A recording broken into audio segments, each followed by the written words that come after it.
vos paroles et elles vous apporteront de la vie, de l'amour et du succès. Ah, mais c'est vrai ça, parce que combien de paroles sont dites et s'envolent alors qu'on n'exécute pas, on ne passe pas à l'action de faire ce que l'on dit.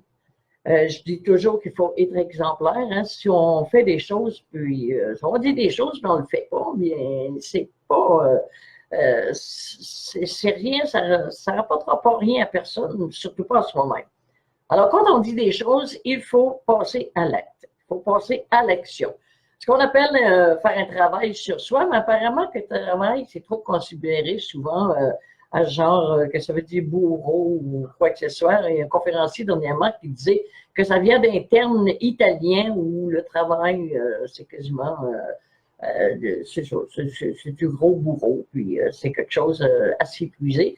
Alors que passer à l'action, faire pour soi, j'allais dire encore faire un travail sur soi, on est tellement habitué de le dire, mais je pense qu'on sait différencier la nuance, hein, quand on travaille mentalement et un travail manuellement, c'est deux choses complètement. Alors, mentalement, c'est aussi le bourreau de notre système aussi, parce qu'on sait que toute maladie provient de nos pensées. On pense à ce que l'on mange, on pense à ce que l'on dit, on réagit à ça, ce que l'on entend, on en fait des déductions dans nos pensées, qu'est-ce que les autres peuvent nous dire, etc. Donc, oui, c'est vrai que toutes nos pensées, nos paroles, en faisant l'action, c'est les conséquences de notre vie. Il y a beaucoup de gens qu'on aura beau leur expliquer, ils ne comprendront pas ça. Pourquoi? Parce qu'ils sont juste pas en leur timing, ils sont juste pas, je sais pas si leur cerveau ne régisse pas les mêmes choses que tout le monde. Euh, on a chacun notre façon de penser, chacun notre façon de réagir.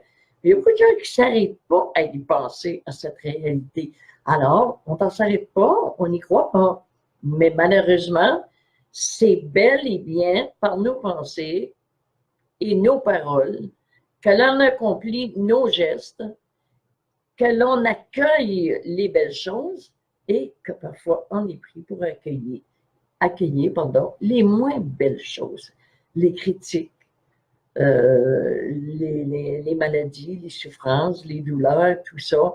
Si on ne se rend pas compte que c'est de la façon dont on les interprète, qu'on les accepte et qu'on les laisse entrer en nous, si c'est pas bon, ou encore tout ce qu'on peut faire pour les autres, qu'on ne s'arrête pas 2 minutes pour faire pour nous. J'avais quelqu'un hier qui me parlait, qui me disait, ah, mes enfants, c'est terrible, j'ai vu l'enfer, c'est ci, c'est ça, et les enfants, on est là pour s'en occuper minimum, maximum, à peu près de 18 ans. Hein? Après 18 ans, ils font bien ce qu'ils veulent, ils deviennent adultes, ils s'en vont. Mais aujourd'hui, écoute, 18 ans, c'est quasiment 12 ans, mais en tout cas, nous, notre responsabilité est de leur démontrer des belles choses jusqu'à cet âge. Et ensuite, ils sont foutus de ce qu'on peut dire et ce qu'on peut faire. Hein? Entre vous, puis moi, puis le poil, là, ils s'en foutent pas mal.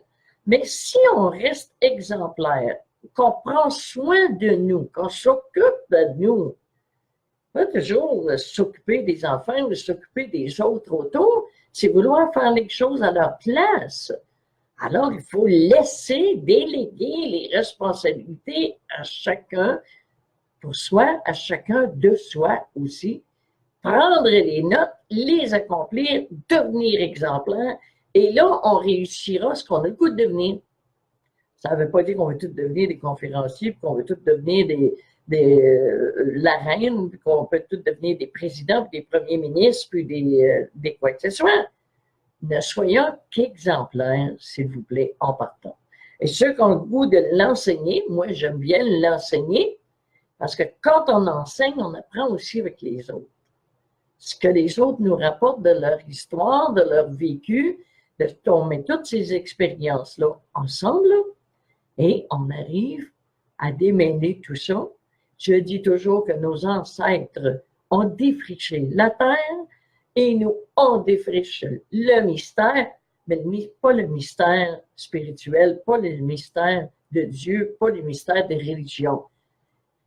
Les mystères qui étaient auparavant des choses qu'on ne comprenait pas pour pouvoir vivre mieux, être heureux, sans penser que ça prenait que du matériel ou de l'argent.